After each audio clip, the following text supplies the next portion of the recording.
Hello friends, welcome to Run Study. आज के इस वीडियो में हम विज्ञान की जो हमने सीरीज़ चलाई है मध्य प्रदेश पुलिस के लिए, उसका ये दूसरा लेक्चर पढ़ने वाले हैं। और यदि आपने पहले लेक्चर को देखा है और उसके यदि नोट्स बनाए हैं तभी आप ये दूसरा लेक्चर देखिए, नहीं तो आप इस लेक्चर को यहीं छोड़ कर जा सकते हैं। वीडियो को डिसलाइक करिए और चले जाइए, कोई मतलब नहीं है, क्योंकि 4000 पद है, आपको भी पता है कितनी मेहनत लगेंगी। यदि मेहनत कर सकते हो, कॉपी बना सकते हो तो ही देखो, नहीं तो बहुत से चैनल दूसरे भी है, वहाँ आप जा सकते हो। ठीक है, तो देखो कॉपी बना लेना, क्योंकि बहुत सारे क्वेश्चन आपको हूबहू अपने इस वीडियो लेक्चर सीरीज़ में से एमपी पुलिस के एग्ज़ाम में देखने को मिलेंगे। ठीक है, तो वहाँ से आपको पता भी चल जाएगा कि कितने क्वेश्चन आ रहे हैं अपनी लेक्चर सीरीज़ से और कितने क्वेश्चन नहीं आ रहे। ठीक है, तो देखो वीडियो स्टार्ट करते हैं आज का ये वाला, जिसमें हमारा पहला क्वेश्चन है, एक परमाणु में इलेक्ट्रॉन की उपस्थिति की खोज किसने की थी। इलेक्ट्रॉन में परमाणु के उपस्थिति की खोज की थी जे थॉमसन ने। किसने की थी? जे थॉमसन ने की थी इलेक्ट्रॉन की उपस्थिति की खोज। अब इसमें दो तीन क्वेश्चन और देख लो कि इलेक्ट्रॉन पर आवेश कितना होता है। खोज किसने की थी ये पता चल गया, जे थॉमसन ने की थी। इलेक्ट्रॉन पर आवेश कितना होता है? 1.6 गुणा 10⁻⁻19 कूलाम। 1.6 गुणा 10⁻⁻19 कूलाम। ये जो कूलाम होता है ना, ये आवेश का मात्रक होता है। ठीक है, द्रव्यमान कितना होता है इलेक्ट्रॉन पर? 9.1 गुणा 10⁻31 किलोग्राम। 9.1 गुणा 10⁻31 किलोग्राम ये इलेक्ट्रॉन पर द्रव्यमान होता है। और जे थॉमसन को इलेक्ट्रॉन की उपस्थिति की खोज के लिए 1906 में नोबेल पुरस्कार दिया गया था। नोबेल पुरस्कार दिया गया था 1906 में जे थॉमसन को इलेक्ट्रॉन की उपस्थिति की खोज में। ठीक है, अब फिर से रिपीट करना, मेरे साथ बोलना, इलेक्ट्रॉन पर आवेश कितना होता है? 1.6 गुणा 10⁻⁻19 कूलाम। द्रव्यमान कितना होता है इलेक्ट्रॉन पर? 9.1 गुणा 10⁻31 किलोग्राम। ठीक है, और नोबेल कब मिला था? 1906 में नोबेल मिला था जे थॉमसन को। ठीक है, अगला क्वेश्चन देखते हैं। उस पादप ऊतक की पहचान कीजिए जो कि एक प्रकार का विभजोतक या मेरिस्टेम, जिसको इंग्लिश में बोला जाता है, वो नहीं है। ठीक है, तो देखो पार्श्व या लेटरल मेरिस्टेम ये आता है ना, पादप है, ये पादप में ऊतक है। और मध्य निविष्ट या इंटरकेलरी जिसको कहा जाता है, तो ये भी एक ऊतक है। शीर्ष स्थित एपिकल जिसे कहा जाता है, यह भी एक प्रकार का ऊतक है। लेकिन ये जाइलम, इस जाइलम के बारे में हमने पढ़ा था कि यह जल और अन्य खनिज पहुंचाने का काम करता है। जल और अन्य खनिज पहुंचाने का काम करता है जाइलम।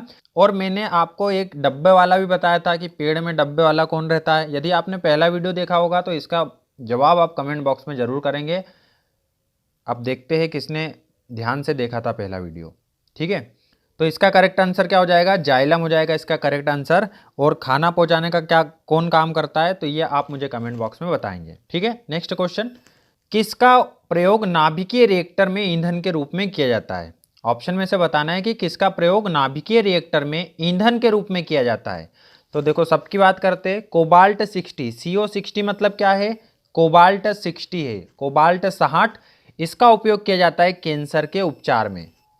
कोबाल्ट 60 का उपयोग किया जाता है कैंसर के उपचार में। ये प्रश्न पूछा जाता है बार बार, इसलिए मैं चारों बता दे रहा हूं आपको, और इनको याद कर लेना आपने। कोबाल्ट 60 का उपयोग क्यों करेंगे? कैंसर के उपचार में करेंगे।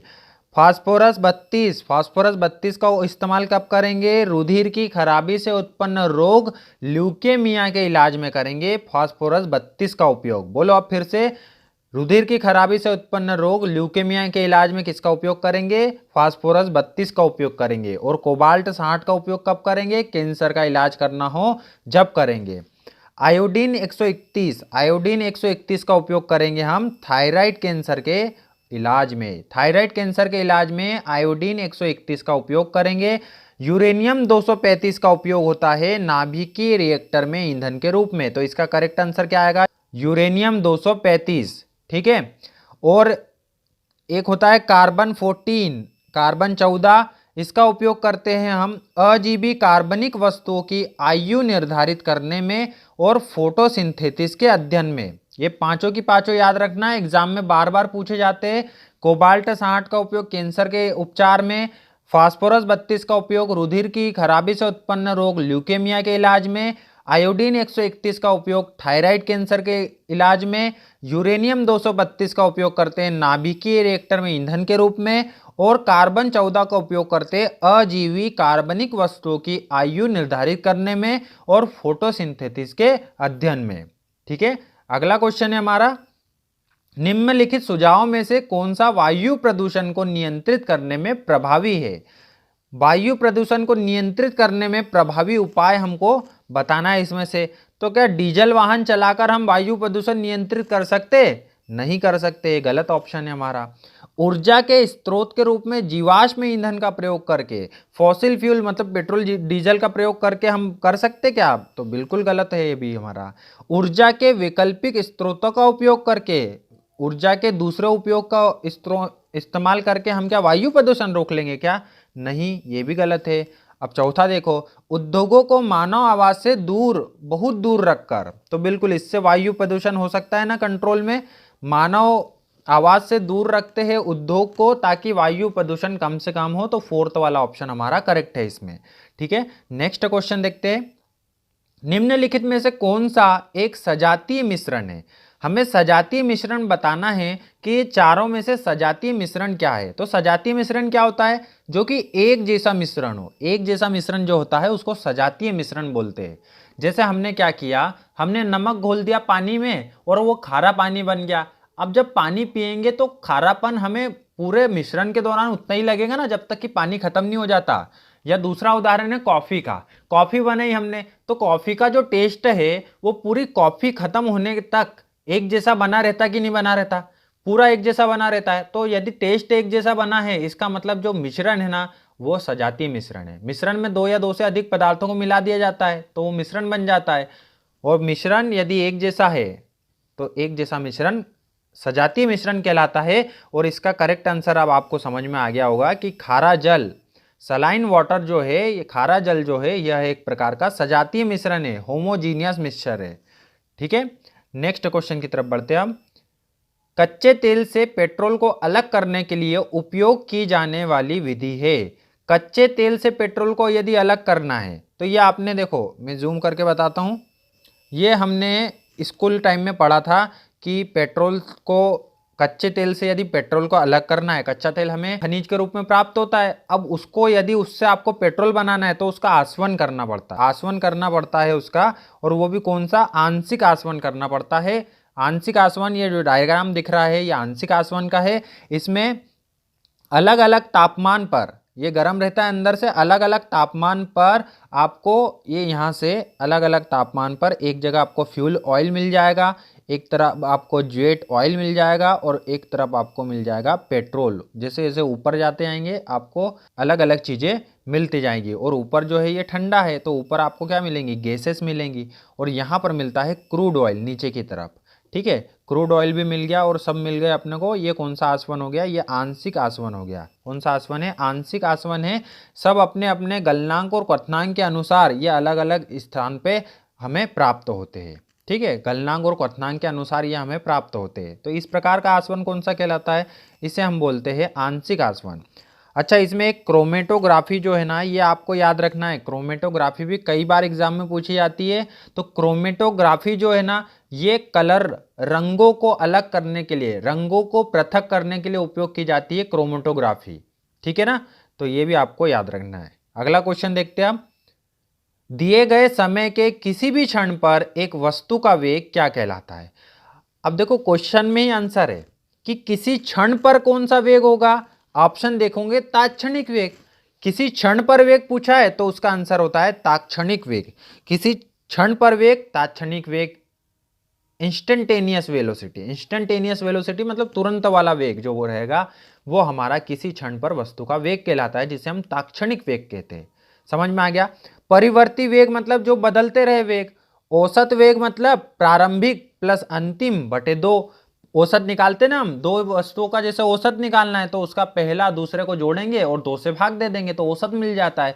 वैसे यदि औसत वेग निकालना है तो प्रारंभिक वेग प्लस अंतिम वेग दोनों को जोड़ के 2 से भाग दे देना है।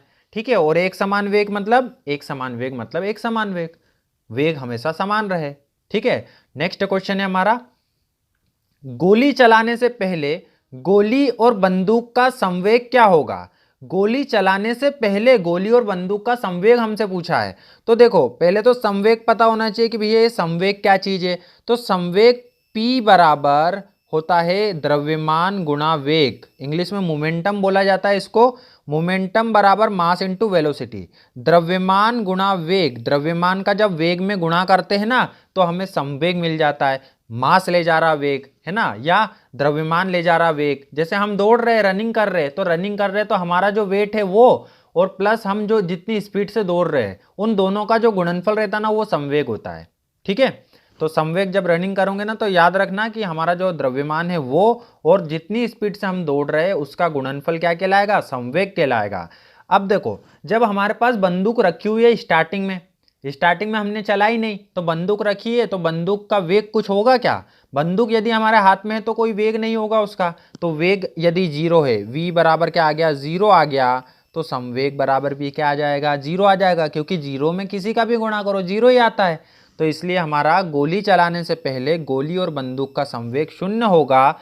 पहला वाला ऑप्शन हमारा करेक्ट होगा। यह आया समझ में। संवेग, संवेग का फॉर्मूला अब आपको याद रखना है, संवेग बराबर द्रव्यमान गुणा वेग। बोलो, संवेग बराबर द्रव्यमान गुणा वेग। ठीक है, अगले क्वेश्चन की तरफ बढ़ते। सूक्ष्मदर्शी के अंतर्गत रॉबर्ट हुक द्वारा प्रेषित की गई संरचना थी।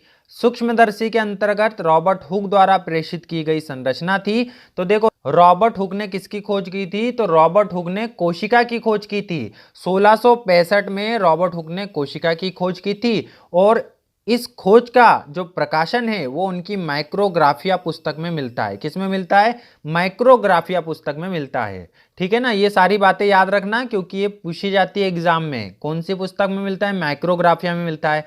कोशिका की खोज किसने की थी, रॉबर्ट हुक ने की थी। कौन से सन में की थी, 1665 में की थी। और कोशिका जो है वो जीवों की रचनात्मक और कार्यात्मक इकाई है। ये भी इंपॉर्टेंट है कि जीवों की रचनात्मक और कार्यात्मक इकाई क्या होती है, तो कोशिका होती है जीवों की रचनात्मक और कार्यात्मक इकाई। और रॉबर्ट हुक को जो ये कोशिका की खोज इसने की थी वह कॉर्क के एक टुकड़ों में की थी। कॉर्क के एक टुकड़ा में इन्होंने कोशिका की खोज की थी। तो इसका करेक्ट आंसर बी हो जाएगा, कॉर्क का एक टुकड़ा। इसमें सूक्ष्मदर्शी के अंतर्गत रॉबर्ट हुक द्वारा प्रेषित की गई संरचना थी। ठीक है, अगला क्वेश्चन है हमारा, समय अवधि 0.05 सेकेंड सहित तरंग की आवृत्ति क्या होगी। अब इसमें आवृत्ति पूछा है तो आवृत्ति मतलब क्या होता है, साइकिल पर सेकेंड या एक सेकेंड में चक्करों की संख्या। एक सेकेंड में चक्करों की संख्या, एक सेकेंड में चक्करों की संख्या। ठीक है, ये क्या कहलाती है, आवृत्ति। जैसे आपने साइकिल चलाई होंगी तो साइकिल चलाते ना तो जो हम पेडल मार रहे हैं, एक पूरा पेडल गोल घूमना चाहिए तो उसको बोलेंगे एक पेडल। अब वो एक सेकंड में हम कितने पेडल मार सकते हैं वो हमारी आवृत्ति है, वो हमारी आवृत्ति है, मतलब एक सेकंड में चक्करों की संख्या। ठीक है, और आवृत्ति जो होता है वो आवर्तकाल का व्युत्क्रम होता है। आवृत्ति बराबर आवर्तकाल का व्युत्क्रम। आवृत्ति को न्यू से दर्शाते या एफ से दर्शाते, एफ या न्यू से दर्शाते आवृत्ति को, और 1/, हम लिखेंगे समय या आवर्तकाल। और देखो समय यहाँ कितना दिया है, 0.05, तो 1/0.05। ये दशमलव हटाएंगे, ऊपर 2 जीरो लगा देंगे तो ऊपर क्या हो जाएगा, 100 बटे में आएगा 5, और 5 से जब काटेंगे तो ये 20 बार कट जाएगा, तो 20 हर्ट्ज हमारा आंसर आएगा। समझ में आया। देखो पहला ऑप्शन हमारा करेक्ट है। अब न्यूमेरिकल था, ये एक छोटा सा न्यूमेरिकल था। इस प्रकार के न्यूमेरिकल आपको एमपी पुलिस में जरूर देखने को मिलेंगे, तो इसको अच्छे से करना है क्योंकि देखो सिंपल था। बस ये फॉर्मूला पता होना चाहिए कि जो आवृत्ति है ना वो व्युत्क्रम होता है समय का या आवर्तकाल का व्युत्क्रम होती है हमारी आवृत्ति। तो हमने डायरेक्ट फॉर्मूले में वैल्यू रखी 1/0.05, दशमलव हटाया, 2 जीरो ऊपर लगाए और 5 से उसको काट दिया, तो 20 हमारा आंसर आ गया। समझ में आ गया। इस प्रकार के क्वेश्चन आप कर दोगे ना। ठीक है, अगला क्वेश्चन देखते हैं। डी दूरी पर रखे m1 और m2 द्रव्यमान के 2 पिंड है। हमें बताना है कि इन दोनों के बीच में m1 m2 द्रव्यमान के बीच में जो बल लगेगा उसका क्या परिवर्तन होगा यदि द्रव्यमान को दोगुना कर दिया जाए और उनके बीच की दूरी को आधा कर दिया जाए। तो देखो अब ये भी फॉर्मूला बेस्ड क्वेश्चन है कि यदि m1 m2 द्रव्यमान के दो पिंड है, उनके बीच की दूरी यदि r है, तो उन पे जो बल लगता है ना, बल, वो बल होता है कैपिटल G m1 m2 बटे आर स्क्वायर, m1 m2 बटे आर स्क्वायर।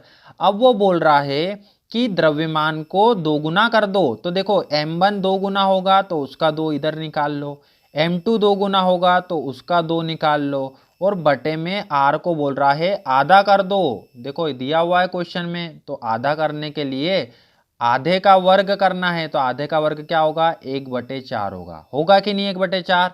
अब 2 का 2 में गुणा करेंगे तो ऊपर तो 4 आ गया, लेकिन ये 4 भी कहाँ चले जाएगा, ऊपर चले जाएगा, तो 4 का 4 में गुणा हो जाएगा, तो ये क्या आ जाएगा, 16 आ जाएगा। देखो आ रहा है कि नहीं समझ में।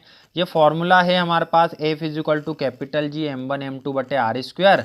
अब यहाँ पर बोल रहा था द्रव्यमान को दो गुना कर दो, पहले वाले को भी और दूसरे वाले को भी, तो हमने 2 गुना 2 लिख दिया, और r को बोल रहा था आधा कर दो, तो r को 1/2 लिखते हम, और उसका वर्ग बोला है तो 1/4 हो जाता है 1/4। अब ये जो 4 है नीचे वाला ये ऊपर चले जाएगा, और ऊपर 2 गुना 2 है मतलब 4 आएगा, तो 4 का 4 में गुणा होगा तो 16 आ जाएगा। तो हमारा आंसर करेक्ट वाला कौन सा हो जाएगा, force becomes 16 times the initial force. मतलब जो बल है, बल प्रारंभिक बल का 16 गुना हो जाएगा। ठीक है, ये हमने अभी निकाल भी दिया है। ठीक है, आ रहा है कि नहीं समझ में। कॉपी बनाना बहुत अच्छे से समझ में आएगा आपको, यदि कॉपी पे लिखोगे ना तो बहुत अच्छे से समझ में आ जाएगा।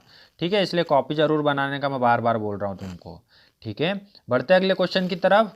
विटेकर के अनुसार निम्नलिखित में से कौन सा जगत का नाम नहीं है। अब जो विटेकर था ना, इन्होंने 5 भागों में बांटा था, 5 भागों में वर्गीकृत करा था पूरे जगत को, तो 1969 में वर्गीकृत करा था। ठीक है, और कौन कौन से 5 थे, तो इसमें एक मोनेरा था, प्रोटिस्टा था, फंजाई था मतलब कवक था, प्लांटी था मतलब पेड़ पौधे थे, एनिमेलिया मतलब जो जंतु है, हम लोग जो है ना वो भी थे। ठीक है, मोनेरा, प्रोटिस्टा, फंजाई मतलब कवक, प्लांटी और एनिमेलिया, ये सारे के सारे 5 भागों में विटेकर ने वर्गीकृत किया था। ठीक है, तो देखो कवक आ गया, प्लांटी आ गया, एनिमेलिया आ गया, लेकिन बैक्टीरिया था क्या उसमें, तो बैक्टीरिया हमारा करेक्ट आंसर हो जाएगा। ठीक है, और ये बाकी के भी याद रखना आपने। बढ़ते अगले क्वेश्चन की तरफ। निम्नलिखित में से कौन सी एक गंभीर बीमारी नहीं है। गंभीर बीमारी, कैंसर बिल्कुल गंभीर बीमारी है, हाथी पांव भी गंभीर बीमारी है, मधुमेह भी एक गंभीर बीमारी है, लेकिन सामान्य सर्दी और बुखार, अब इसमें सामान्य सर्दी और बुखार है तो ये काहे की गंभीर बीमारी हुई, तो इसलिए ये हमारा करेक्ट आंसर हो जाएगा। ठीक है, नेक्स्ट क्वेश्चन है हमारा। एक लड़की ने अपनी पीठ पर 4 किलोग्राम द्रव्यमान का एक स्कूल बैग उठा रखा है। तो देखो क्वेश्चन को पढ़ते जाना और उसमें से जो मिलते जाए उसको निकालते जाना। 4 किलोग्राम द्रव्यमान का स्कूल बैग, तो द्रव्यमान लिखा है ना, द्रव्यमान मतलब एम कितना है, 4 किलोग्राम, तो ये हमको पहली चीज मिल गई। अब आगे देखते हैं। m बराबर 4 किलोग्राम मिलने के बाद और 20 मिनट में 500 मीटर ऊंचाई की पहाड़ी पर चढ़ती है। अब वो चढ़ रही है, तो वो चढ़ रही है ना, तो देखो आगे देखो, गुरुत्वाकर्षण के विरुद्ध कार्य हमें निकालना है। ठीक है, तो देखो मिनट का तो कोई काम ही नहीं है उसमें, यदि शक्ति बोलता तो समय आता है ना। पहले कार्य का फॉर्मूला लिखो, कार्य बराबर W बराबर होता है बल गुणा विस्थापन, बल गुणा विस्थापन, बल का विस्थापन में गुणा करेंगे तो कार्य मिल जाएगा। ये सब फॉर्मूले एक पेज पर भी आप लिख लेना, जैसे अभी संवेग का फॉर्मूला हो गया, बल का फॉर्मूला हो गया G m1 m2 बटे आर स्क्वायर, और ये तीसरा फॉर्मूला हमारा कार्य का। इनको बार बार रिवीजन करोगे ना तो आपको याद हो जाएंगे वो। ठीक है, टेंशन लेने की ज़रूरत नहीं है, बिल्कुल जो भी मैथ्स आएगा उसको भी आप आसानी से उड़ा दोगे, क्योंकि हम मैथ्स भी करेंगे, इसके साइंस के न्यूमेरिकल भी करेंगे, तो आप बिल्कुल सीख जाओगे, गारंटी मेरी। ठीक है, अब 500 मीटर ऊंचाई की पहाड़ी पर चढ़ रही है ना, तो वो विस्थापन होगा उसका, तो विस्थापन D बराबर कितना दिया हुआ है, 500 मीटर दिया हुआ है।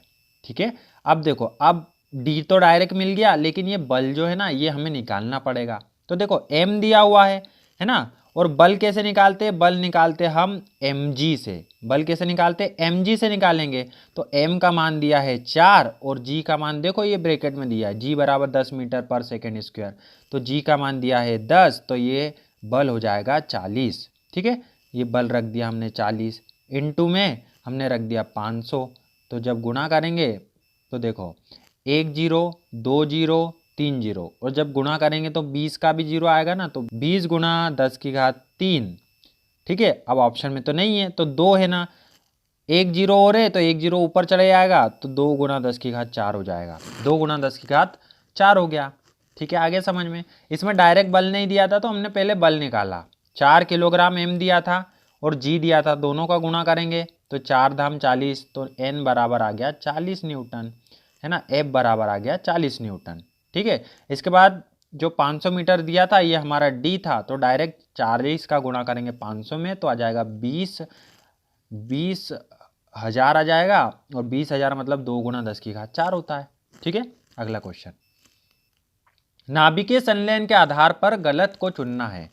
तो देखो नाभिकीय संलयन जो विधि होती है ना, उसमें 2 छोटे नाभिक को हम जोड़ देते हैं और एक बड़ा नाभिक बन जाता है ना, ये नाभिकीय संलयन होती है। यह एक श्रृंखला अभिक्रिया नहीं है, तो बिल्कुल सही है, यह कोई एक श्रृंखला अभिक्रिया नहीं है। इस प्रक्रिया में भारी मात्रा में नाभिकीय अपशिष्ट छूटता है, तो ये गलत है। मतलब इसका करेक्ट आंसर ये रहेगा हमारा कि नाभिकीय अपशिष्ट भारी मात्रा में छूटता है, तो गलत है। इसमें कोई अपशिष्ट नहीं छूटता, तो यह इसलिए हमारा करेक्ट आंसर होगा। इसमें भारी नाभिक बनाने के लिए 2 या 2 से अधिक हल्के नाभिक को संघ में सम्मिलित किया जाता है, बिल्कुल सही है। और उच्च तापमान की आवश्यकता होती है, तो ये भी सही है ना, तो ये वाला गलत था और यही हमारा करेक्ट आंसर होगा। ठीक है, अगला क्वेश्चन है हमारा, क्या होता है जब एक ध्वनि तरंग एक माध्यम में यात्रा करती है? तो ध्वनि तरंगे जो चलती है वो इस प्रकार से चलती है कि पहले संपीड़न होता है, फिर विल्लन होता है, फिर संपीड़न होता है, फिर विल्लन होता है, फिर संपीड़न होता है, विल्लन होता है। इस प्रकार की तरंगों को हम बोलते हैं अनुधेर्य तरंगे। क्या बोलते हैं? अनुधेर्य तरंगे। ध आधा से मैंने याद करवाया था, पहला लेक्चर देखा हो तो, ध आधा और प्र, है ना, अनुप्रस्थ तरंगे प्रकाश तरंगे, अनुधेर्य तरंगे ध्वनि तरंगे। ठीक है, तो क्या होता है जब एक ध्वनि तरंगे दूसरे माध्यम में गति करती है? तो देखो ऊर्जा का स्थानांतरण होता है। ठीक है, वो वाला पढ़ लो बस, ऊर्जा एक स्थान से दूसरे स्थान स्थानांतरित होती है, ये हमारा करेक्ट आंसर है। बाकी देखो एक सिरे से दूसरे सिरे की ओर स्थिर चाल पर स्थानांतरित होते हैं, ये थोड़ी ना, जरूरी नहीं है। ठीक है, ऊर्जा का कोई हस्तांतरण नहीं होता, ये भी गलत है। और परिवर्तनी चाल से हवा की संचरण की दिशा में, तो ये भी जरूरी नहीं है कि हवा के संचरण की दिशा में जाए, उल्टी दिशा में भी जा सकते हैं। ठीक है ना, बढ़ते अगले क्वेश्चन की तरफ।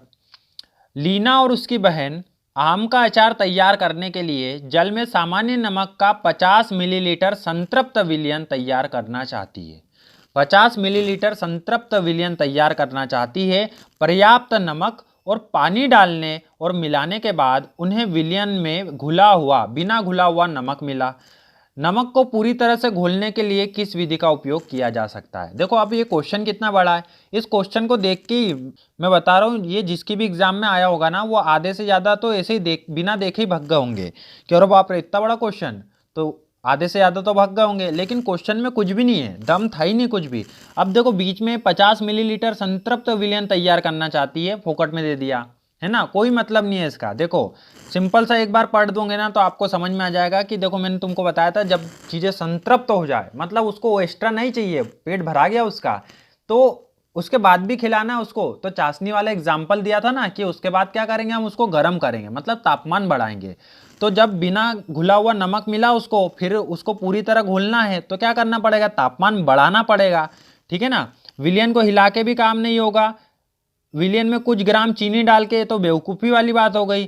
5 से 10 डिग्री घटा रहे मतलब ठंडा कर रहे, तो ये भी गलत हो गया। और 5 से 10 डिग्री बढ़ाकर, तो बिल्कुल तापमान बढ़ाने से ही तो वो संतृप्त के बाद भी भाई लेने के लिए तैयार हो जाएगा, है ना, क्योंकि तापमान लगेगा उसको। ठीक है, अगला क्वेश्चन, एकल कोशिका किसमें पूरे जीव को गठित करती है? याद रखना कि जो सिंगल सेल होता है, एकल कोशिका होती है, वो पूरी की पूरे जीव को जो गठित करती है, बनाती है पूरे के पूरा जीव, ये क्लेमाइडोमोनास में बनाती है। क्लेमाइडोमोनास में बनाती है, एकल कोशिका अपने पूरे जीव को गठित करती है। ठीक है, क्लेमाइडोमोनास, ये आपको दिख रहा है डायग्राम में, ये है क्लेमाइडोमोनास। बोलो 3 बार बोलो इसको, क्लेमाइडोमोनास, वीडियो को पॉज करो, 3 बार बोलो क्लेमाइडोमोनास, क्लेमाइडोमोनास, क्लेमाइडोमोनास। ठीक है, अगला क्वेश्चन। अब एक गैर धात्विक तत्व के स्थिर समस्थानिकों में से कौन सा घेंगा के उपचार में उपयोग किया जाता है?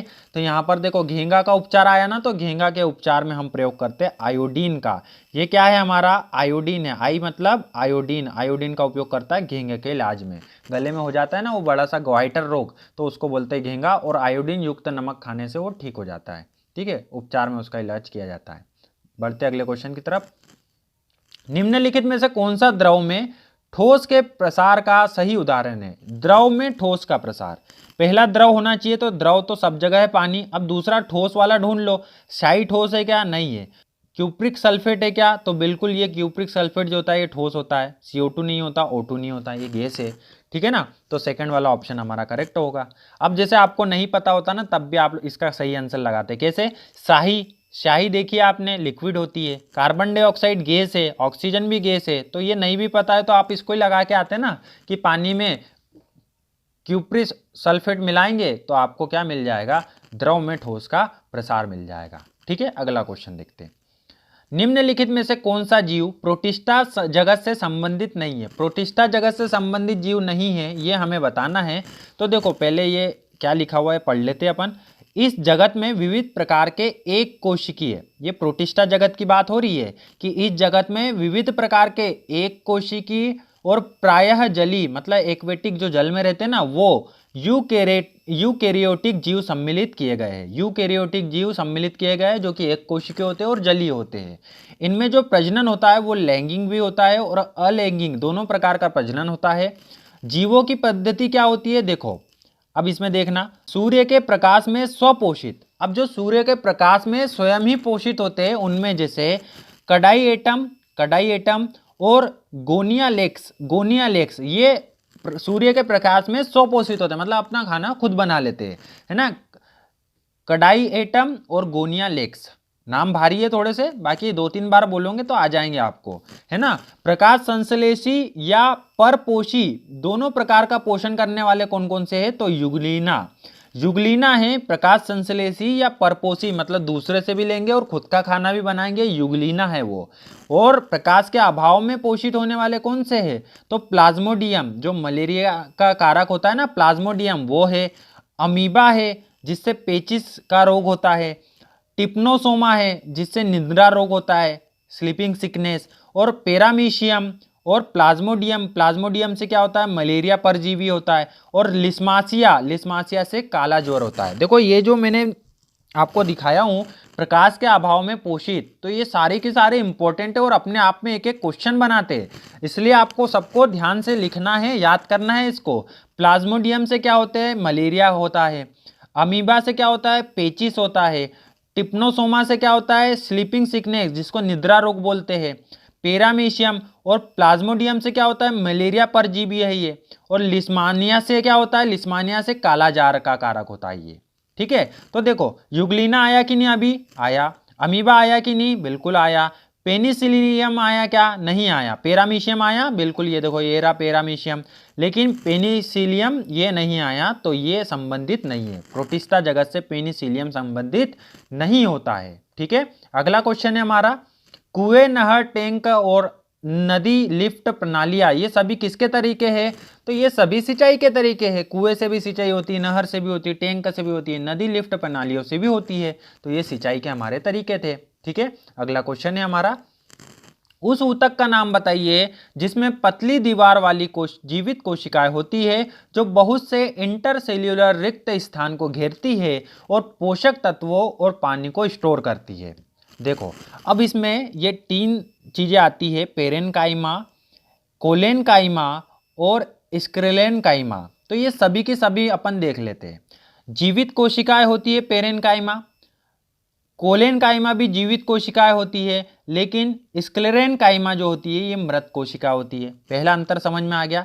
दो जो है पेरेनकाइमा, कोलेनकाइमा, ये दोनों जीवित है और स्क्लेरेनकाइमा जो होती है वो मृत होती है। ठीक है, कोशिका भित्ति पतली होती है पेरेनकाइमा की, और कोलेनकाइमा और स्क्लेरेनकाइमा की जो कोशिका भित्ति होती है वो मोटी होती है।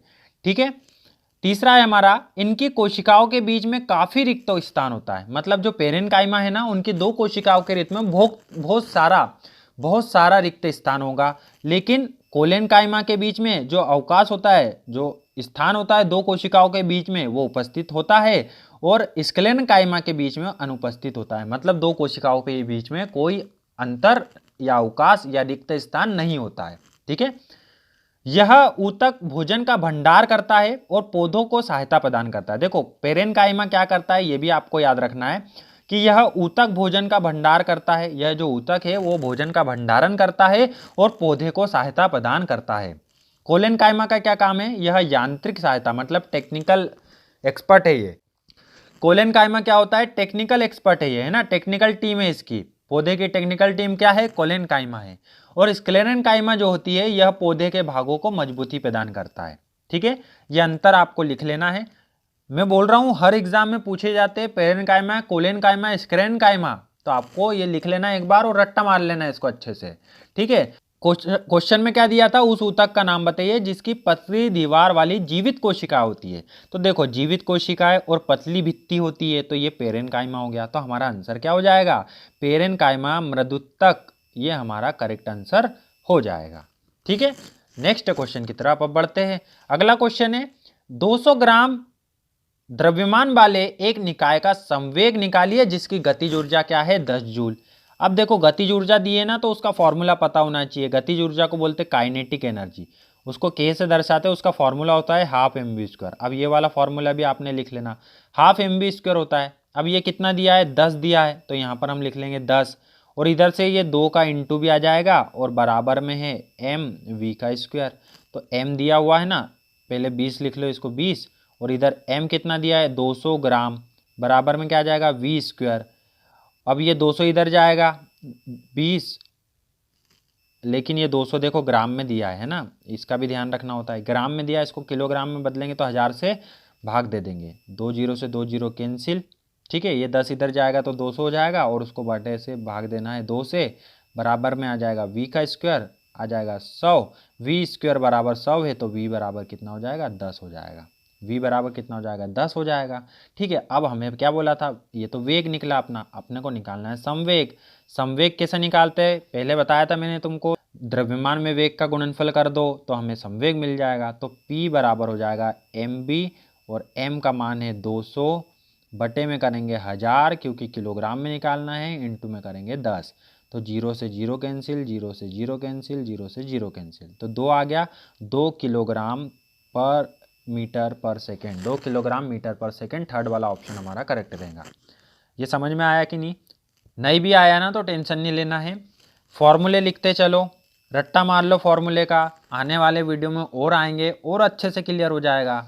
ठीक है ना, एक बार खुद से करके देखो इसको। इसमें 10 जूल दिया हुआ था हमारी गतिज ऊर्जा, तो हाफ mv² हमने लिख दिया। ठीक है, के का मान दिया था 10, और ये 2 इधर से इधर आ जाएगा, तो 10 गुणा 2 20 हो जाएंगे, और mv² आ गया हमारा।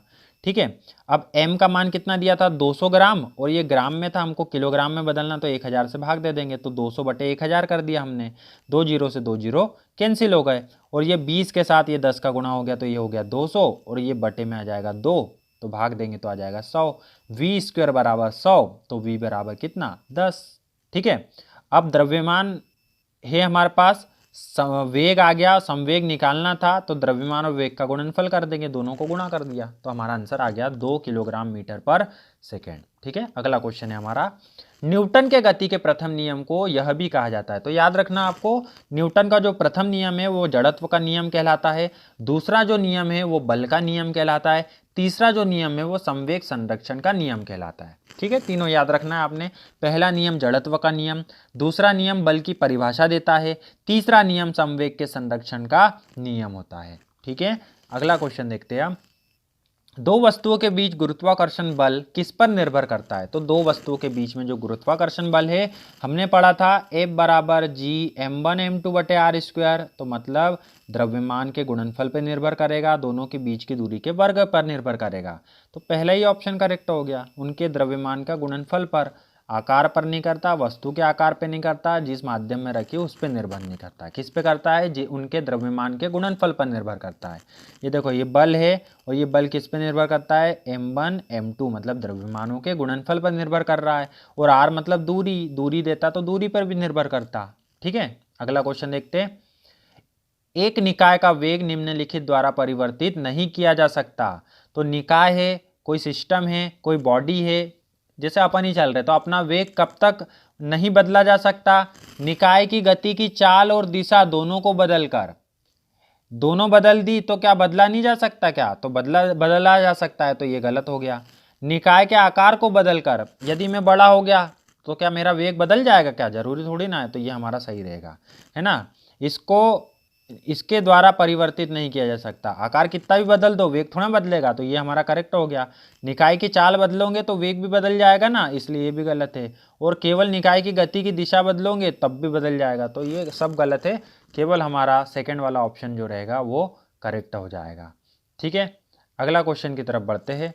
नेक्स्ट क्वेश्चन है, एक बीमार व्यक्ति से संक्रामक एजेंटों को संभावित मेजबान के रूप में ले जाने वाले जीवों को क्या कहा जाता है? अब देखो, दे ही दिया ना उनने, ले जाने वाले, तो जब ले ही जा रहा है तो वाहक ही तो होगा। वो क्या होगा? वाहक होगा। रोगजनक मतलब जो रोग को उत्पन्न करे। ठीक है, विषाणु मतलब वायरस और जीवाणु मतलब बैक्टीरिया।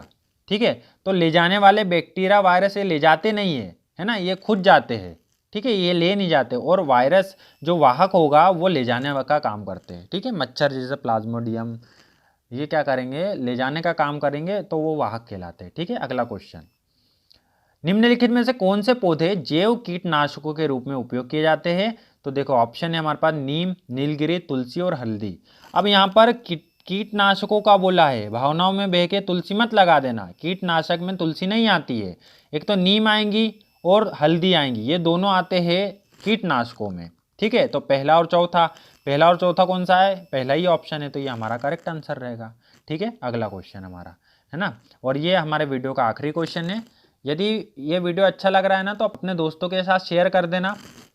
लाइक करो मत करो, लेकिन भैया कॉपी बना लेना यार तुम लोग, है ना। कॉपी बना लेना, क्योंकि बहुत से ऐसी चीज़ें मैं आपको पढ़ाने वाला हूँ। यदि आपने विज्ञान नहीं भी पढ़ा होगा ना, तो भी आप विज्ञान सीख जाओगे। 15 में से कम 10 से ऊपर नंबर आपके आएंगे विज्ञान में। ठीक है ना, तो ये सीरीज देखना है, कॉपी बनाते चलना है, आखिरी में रिवीजन करने में बहुत काम देगा अपना। देखो आखिरी क्वेश्चन देखो, एक वस्तु का द्रव्यमान जिसका भार 98 किलोग्राम है। अब मैंने भार वाला आपको बताया था कि W बराबर होता है mg, है ना। W बोल दो या F बोल दो, किसके बराबर होता है? mg के बराबर होता है। अब यहाँ पर W का मान कितना दिया है? 98 दिया हुआ है ना। m का मान हमें निकालना है और g का मान हमें पता होता है कि 9.8 जो है हमारा g का मान है। स्मॉल g का मान आपको याद रखना है 9.8 मीटर पर सेकेंड स्क्वायर। ठीक है, तो m निकालने के लिए क्या करना पड़ेगा? m को यहीं रहने दिया और 9.8 को इधर 98 के बटे में भेज दिया हमने। यहाँ गुणे में था तो उधर जाके भाग में चले जाएगा। दशमलव हटाएंगे, जीरो लगाएंगे, और 98 एकम 98 और जीरो वैसा की वैसा है। तो m बराबर क्या आ गया? 10 किलोग्राम आ गया। देखो ये सिंपल था, ये वाला समझ में आया कि नहीं?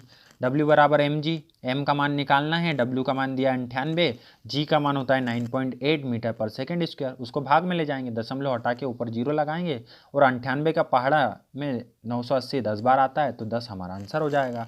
तो 10 किलोग्राम आएगा। सी वाला ऑप्शन, थर्ड वाला ऑप्शन करेक्ट रहेगा। ठीक है, तो ये था आपका विज्ञान का दूसरा लेक्चर।